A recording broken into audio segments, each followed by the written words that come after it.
피비린내 나는 쿠데타가 막 수도 한복판에서 벌어지고 있습니다. 권력을 잡은 자들의 칼날이 당장 여러분의 목숨을 노리고 조여오는 상황이라고 한번 상상해 보세요. 와, 상상만 해도 끔찍하네요. 네, 진짜 살기 위해서 깊은 산속 사찰로 도망쳐야 하거든요. 이 절체절명의 순간에 당신이라면 과연 무엇을 챙기시겠습니까? 글쎄요, 뭐 당장 몸을 숨길 자금으로 쓸 금괴나 아니면 자신을 방어할 무기 같은 걸 제일 먼저 챙기지 않을까요? 맞아요. 보통은 다 그렇게 생각하잖아요.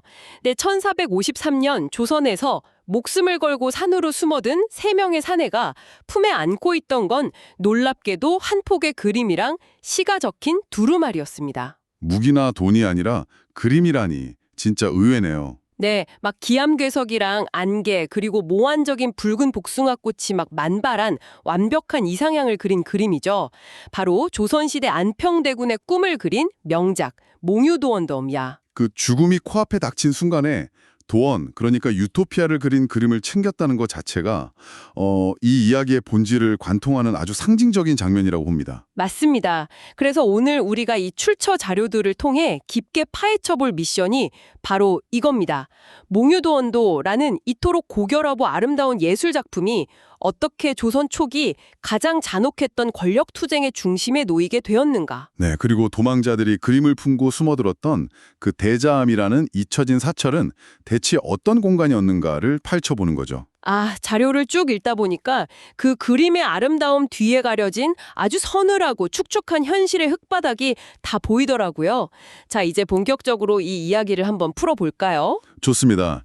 예술의 이면을 제대로 보려면 일단 그 예술이 탄생하고 은닉된 물리적 공간부터 뜯어봐야 하거든요. 물리적 공간이요? 네, 한양 근처 고양현 산속에 있던 이 대자암의 탄생 과정을 보면 그 조선이라는 국가가 겉으로 내세웠던 이념이랑 실제 내부에서 작동하던 욕망이 얼마나 달랐는지를 알 수 있습니다. 제가 자료를 보면서 가장 혼란스러웠던 게 바로 그 부분이거든요. 사실 조선은 숭유억불, 그러니까 유교를 국가의 절대적인 통치 이념으로 삼고 불교를 철저히 억압한 나라잖아요. 그렇죠. 아주 강력한 숭유 억불 국가였죠. 근데 정작 국가의 최고 권력인 왕실이 앞장서서 이 거대한 사찰을 직접 짓고 막 어마어마한 지원을 쏟아부었습니다.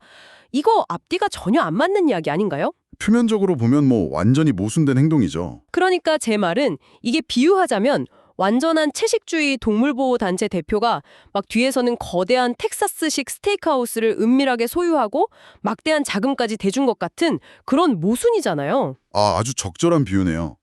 하지만 1418년 태종이 이 절을 처음 세울 때의 기록을 보면 그 인간적인 절만이 모순을 완전히 덮어버리는 걸 볼 수 있습니다. 인간적인 절망이요? 네, 태종은 자신이 가장 아끼던 넷째 아들 성령대군이 13살도 채 안 돼서 홍역으로 세상을 떠나자 이 절을 짓게 하거든요. 태종이면 그 피도 눈물도 없이 정적을 다 숙청하던 그 냉혹한 철혈군주잖아요. 맞아요. 근데 그 태종이 절털에서 조아이는 평소 소고기를 좋아하였다 이러면서 막 무너져 내립니다. 권력의 정점에 있어도 결국 자식의 죽음 앞에서는 그저 사후세계의 안녕을 빌고 싶은 나약한 부모일 뿐이었던 겁니다. 와, 머리로는 유교를 외쳐도 내 핏줄의 죽음이 주는 그 공포와 슬픔 앞에서는 결국 내세의 구원을 약속하는 불교 시스템에 기댈 수밖에 없었군요. 그렇죠. 그게 바로 거스를 수 없는 인간의 본성이니까요. 근데 제가 이해가 안 가는 건 그 다음입니다. 태종이 죽고 세종의 왕위에 오르면서 이 대자암이 감당할 수 없을 정도로 막 팽창을 하잖아요. 네, 엄청나게 커지죠. 단순히 죽은 왕자의 개인적인 슬픔을 달래는 용도라고 보기엔 규모가 너무 비정상적으로 커지지 않나요? 세종 때 대자암의 팽창은 그냥 단순한 종교적 지원 수준을 넘어섭니다. 실록 데이터를 보면 세종은 즉위하자마자 막 다른 절에 있던 노비 100명을 대자암으로 그냥 몰아주거든요. 100명이요? 원래 있던 노비까지 합치면 120명이 넘겠네요. 네, 맞습니다. 게다가 절에 딸린 토지를 처음 50결에서 150결까지 엄청나게 늘려줍니다. 잠깐만요. 150결이면 현대의 감각으로는 어느 정도 규모인 건가요? 이게 1개월의 크기가 뭐 시대나 토지 비옥도에 따라 좀 다르긴 한데요. 대략 축구장 수십 개를 합친 면적보다 넓은 아주 거대한 한 지역의 경제를 쥐고 흔들 수 있는 막대한 농장이라고 보시면 됩니다. 와, 축구장 수십 개요? 진짜 어마어마하네요. 네, 거기에 기계승, 그러니까 오로지 왕실을 위해서 기도랑 계율만을 전담하는 특수 엘리트 승려 21명을 비롯해서 수십 명의 승려가 상주하게 됩니다. 절 하나의 메인 인력만 200명이 육박하는 이거 완전 거대한 기업형 사찰이 된 거네요. 그렇죠. 심지어 국가에서 서리, 그러니까 향리로 치면 중앙부처의 파견 행정관까지 보내서 저를 관리하게 합니다. 국가의 행정력까지 동원했다는 건 이게 더 이상 단순한 추모 공간이 아니라는 뜻이잖아요. 세종은 도대체 왜 이렇게까지 대제함을 키운 걸까요? 이걸 더 큰 그림과 연결해 본다면 그게 두 가지 층위의 이유가 작동했습니다. 내부적으로는 그 어머니인 원경왕후의 슬픔을 달래려는 세종의 고도의 정치적 배려였죠. 아, 어머니를 위한 거였군요. 네. 하지만 더 중요한 건 당시의 거지적인 국제 정세와 맞물려 있다는 겁니다. 대자암이 세워진 1418년이 명나라 영락제 16년이거든요. 아, 명나라 영락제면 그 동아시아 역사상 가장 공격적으로 영토를 확장하던 황제 아닌가요? 맞습니다. 영락제가 막 몽골 친정에 나서고 세계를 향해 권력을 팽창시키다가 점차 그 한계를 보일 때쯤이었죠. 동아시아 전체의 권력 지형이 극도로 요동치고 수축기로 접어들던 시기였습니다. 아, 외부 정세가 굉장히 불안정했던 때였군요. 네, 이런 거대한 외부적 불안정성 속에서 조선 왕실은 언제 닥칠지 모르는 위기에 대비해서 내부 결속을 꽉 다져야만 했습니다. 내부 결속이라면 역시 혈통을 중심으로 뭉치는 거였겠네요. 정확합니다. 죽은 왕자를 기리는 이 대자암이라는 거대한 프로젝트는 단순히 귀신을 달리는 게 아니었어요. 살아있는 왕실 가족들이 쫙 모여서 유대를 확인하고 권력의 중심을 다잡는 일종의 정치적 다치였던 겁니다. 와, 겉으로는 죽은 자를 위한 사찰이었지만 그 이면에는 막 명나라의 팽창과 수축이라는 거대한 국제 정세 속에서 조선 왕실이 살아남기 위해 선택한 치밀한 정치적 계산이 깔려 있었네요. 맞습니다. 그게 핵심이죠. 자, 이렇게 거대하게 부풀어 오른 권력의 중심 대자암이 어떻게 안평대군과 몽유도원도로 연결되는지 살펴볼 차례네요. 추적 기록을 보니까 이 두 사람의 연결고리가 참 기묘하더라고요. 아주 기묘하죠. 조선 왕실은 제사를 이을 후사가 없이 왕자가 죽으면 그 다른 왕자를 양자로 들여서라도 어떻게든 가문의 맥을 잇게 하는 시스템이 있었습니다. 아, 그 양자 입적 시스템이요? 네, 그래서 세종은 자신의 셋째 아들인 이용, 그러니까 안평대군을 이미 죽고 없는 성령대군의 양자로 입적시킵니다. 세상에 살아있는 아이를 막 죽은 삼촌의 호적의 아들로 떡하니 올려버린 거네요. 그렇죠. 안평대군 입장에서는 그러니까 대자암이 단순히 삼촌의 무덤이 아니라 자신이 두 번째로 태어난 집안의 진짜 뿌리가 되는 겁니다. 아, 재앙의 완전한 중심이 된 거군요. 네, 그게 안평대군의 내면을 이해하는 가장 중요한 열쇠입니다. 출처 자료 중에 아주 서늘한 에피소드가 하나 나오거든요. 어떤 에피소드죠? 어린 시절 안평대군이 대자암 탑 뒤편에 서서 승려한테 이렇게 말합니다. 여기선 소리가 다르게 들립니다. 이러니까 노승이 대답하죠. 죽은 사람의 이름이 많기 때문입니다. 우와, 그 기록 읽고 진짜 등골이 오싹했어요. 사실 여기서부터 정말 흥미로워지거든요. 우리가 흔히 아는 안평대군의 이미지가 있잖아요. 당대 최고의 예술가이자 문화 권력자라는 이미지 말이죠. 네, 맞아요. 조선 최고의 힙스터처럼 막 매일 밤 당대 최고의 문사들을 자기 집인 비해당으로 불러 모아서 화려한 서화를 즐기고 시를 짓던 그런 사람이잖아요. 그런데 정작 그 화려한 겉모습 뒤에 숨겨진 그의 진짜 뿌리는 수많은 죽은 자들의 이름이 맴돌고 짙은 향냄새가 진동하는 그 산속의 거대한 무덤이었던 겁니다. 와, 화려한 예술가라는 페르소나가 어쩌면 그 짙은 죽음의 그림자를 벗어나기 위한 처절한 몸부림이었을 수도 있겠네요. 안평대군이 훗날 대자암의 늙은 승려들을 찾아가서 꿈은 사라지는데 기록은 남는구나 이렇게 울부짖었다는 기록이 있거든요. 이걸 보면 그가 현실을 얼마나 허무하고 불안하게 여겼는지 알 수 있죠. 대자암은 겉으로는 왕실의 위험을 과시하는 공간이었지만 안평대군 개인한테는 치열한 정치판의 불안을 잊고 자신만의 내면으로 침잠할 수 있는 심리적 방공호였던 셈이네요. 바로 그겁니다. 바로 이 시기에 그가 대자암의 범정 소리 아래에서 찾고자 했던 궁극의 평안이 꿈으로 나타났고 그 꿈 이전의 기억을 붙잡아두는 물리적 닻이 바로 대자암이었던 거죠. 그리고 그 꿈을 딱 시각화한 게 오프닝에서 이야기한 묵류도원도고요. 현실의 무게가 무거울수록 그 꿈속의 도원은 더 완벽하고 비현실적으로 아름다워질 수밖에 없었겠네요. 네, 아주 정확한 통찰입니다. 하지만 예술가 꿈이 아무리 위대하다고 해도 그게 현실의 정치를 막아주는 방탄조끼가 되진 않잖아요. 안타깝게도 그렇죠. 예술만으로 그 무서운 정치를 버틸 수는 없으니까요. 네, 그래서 산속의 고요한 도원에서 빠져나와서 이제 우리의 출처 더미에 있는 전혀 다른 성격의 기록, 가장 차갑고 냉혹한 텍스트인 조선 왕조실록을 펼쳐볼 시간입니다. 제가 이 실록 기록을 읽다가 머리가 좀 멍해졌어요. 아, 어떤 부분에서 그렇게 느끼셨나요? 방금 전까지 우리가 이야기했던 그 고결하고 번뇌하던 예술가의 모습은 온데간데 없고 무슨 갱단이나 마피아 보스 같은 사람이 막 등장하더라고요. 네, 단종에 즉위하고 권력의 진공 상태가 발생하면서 그 왕의 숙부들인 수양대군, 그러니까 훗날의 세조와 안평대군 사이에 피말리는 권력 투쟁이 실록에 낱낱이 기록되어 있습니다. 수양대군의 핵심 참모였던 한명회가 안평대군 주변을 막 어떻게 파고드는지 보면 진짜 거의 현대의 첩보전 수준이잖아요. 한명회가 조등림이라는 인물을 프락치로 심어서 안평대군의 신복인 조본에게 접근하는 대목이 아주 흥미롭죠. 네, 근데 이 조번이라는 인물이 한명회 쪽에 자기들의 세력을 아주 대놓고 과시를 하잖아요. 막 무기고의 병장기를 장악했고 당장 1,000명의 인력을 동원할 수 있다고 호언장담을 해요. 그것뿐만이 아니죠. 실록에는 안평대군이 낭만적인 예술가가 아니라 밤마다 김종서나 황보인 같은 당대 권력자들과 은밀하게 만나서 뇌물을 주고받는 정치 모사꾼으로 묘사됩니다. 네, 막 구체적인 물품 명세까지 등장하더라고요. 황보인에게 100억대를 주니까 막 황보인이 황금 치명대로 보답하고 김종서와 정분에게는 서대를 주었다. 뭐 이런 디테일이 적나라하게 나오잖아요. 네, 정치적 결속을 뇌물로 다졌다는 뜻이죠. 근데 가장 충격적인 건 그 치정 스캔들이었어요.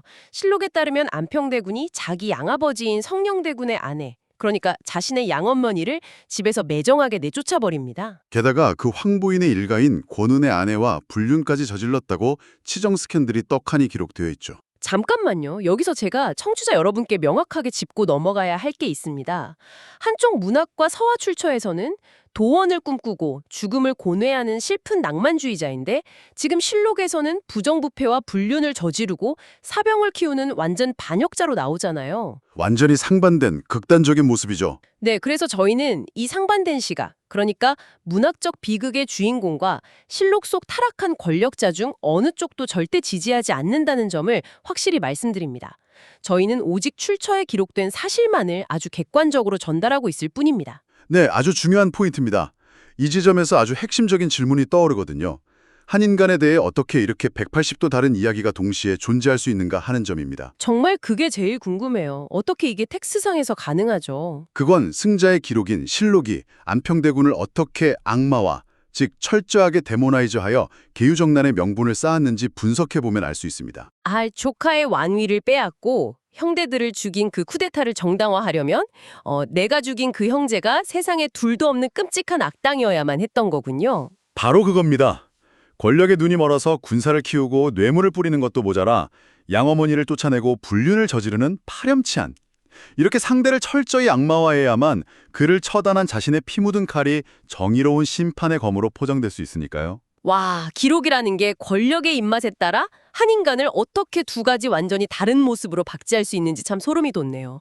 실록의 이 적나라한 기록들은 역으로 수양대군 측이 안평대군을 얼마나 두려워했고 또 얼마나 철저하게 짓밟고자 했는지를 보여주는 방증이기도 하네요. 네, 아주 예리한 분석입니다. 이렇게 예술가의 낭만이랑 막 영모의 스캔들이 팽팽하게 맞서던 긴장감은 결국 1453년 초가을 밤 한양을 피로 물들인 계유정난으로 뻥 폭발해버립니다. 그리고 그 피비린내 나는 밤의 파동이 다시 대자암의 고요한 숲으로 가장 먼저 밀려오게 되죠. 실록의 건조한 기록과 다르게 대자암에 남아있는 야사는 이 밤의 공포를 아주 감각적으로 전달하더라고요. 계유정난이 처지기 직전에 승려 해진과 행자 도연이 겪은 일말이죠. 네, 바람도 안 부는데 거대한 느티나무가 막 기이하게 한 방향으로 흔들리고 산 아래 한양 쪽에서 말발굽 냄새가 훅 밀려온다고 직감하죠. 정치적 피바람의 전조를 산속의 승려들이 후각과 시각으로 막 먼저 감지한 거네요. 전 그 이전에 안평대군이 마지막으로 대자암에 들러서 피운 향 연기가 하늘로 곧게 올라가지 못하고 중간에서 딱 두 갈래로 갈라졌다는 묘사도 진짜 끔찍했어요. 자신의 갈기갈기 찢겨나갈 운명을 보여주는 것처럼 말이죠. 그때 회징 스님이 칼집 속 쇳소리가 들린다라고 답하는 대목은 정말 압권입니다. 대자암이라는 그 심리적 방공호마저 이제는 막 현실의 칼날에 완전히 포위되었음을 선언하는 거네요. 안평대군이 꿈꾸던 도원은 이제 더 이상 이 세상에 존재할 공간이 없게 된 거고요. 그리고 개유정난 직후에 오프닝에서 이야기했던 그 밤의 숨막히는 장면이 벌어집니다. 관복을 벗어던진 3명의 사람이 피를 묻힌 채 대자암으로 몰래 숨어 들어오죠. 그 깊은 밤에 도망을 치려면 막 당장 배를 채울 식량이나 돈이 필요하잖아요. 그런데 이들이 등에 지고 온 긴 목함 안에 들어있던 게 안평대군의 목류도원도 두루마리, 문인들의 시문, 그리고 안평대군이 성룡대군의 후사임을 증명하는 왕실 족보였다는 게 진짜 충격이었어요. 그들이 목함을 묻으면서 남긴 말이 있죠. 사람은 못 숨겨도 기록은 숨겨야 한다. 권력 다툼에서 패배한 자들이 마지막으로 목숨을 걸고 지키려 했던 것이 돈이나 무기가 아니라 그림과 기록이었다는 사실이 참 많은 걸 시사합니다. 그래서 해징 스님이 왕자의 집안에서는 형제가 싸우고 그 다음엔 글이 불탄다고 쓸쓸하게 말했던 거군요. 네, 권력은 궁극적으로 사람을 죽이는 것을 넘어서 그 사람의 흔적, 즉 기록과 예술마저 지우려 한다는 아주 통찰력 있는 문장이죠. 대자암 승려들이 그 그림을 느티나무 아래 묻은 행위는 단순한 은닉이 아니었네요. 자신들의 주군이 꿈꾸었던 세상, 막 수양대군이 한낱 역모로 매도해버릴 그들의 진실을 후대에 전하기 위한 처절한 타임캡슐이었던 겁니다. 안평대군의 육신은 결국 사약을 받고 역사에서 철저히 지워졌고 그들의 세계가 담긴 목함은 땅속 깊이 묻혔습니다. 그렇다면 이 장대한 스토리가 대체 오늘날 우리에게 무슨 의미일까요? 임진왜란 때 대자암은 결국 불타 없어졌고 현재는 대자동이라는 지명만이 남아있잖아요. 안평대군이라는 인물도 역사의 뒤안길로 다 사라졌고요. 하지만 아이러니하게도 그를 죽인 자들이 남긴 조선왕조실록의 텍스트와 그가 꿈꾸었던 도원을 그린 몽유도원도의 이미지는 끝내 살아남았습니다. 그리고 오늘날 우리에게 이 웅장한 이야기를 전해주고 있죠. 와, 지식을 탐구하시는 청취자 여러분.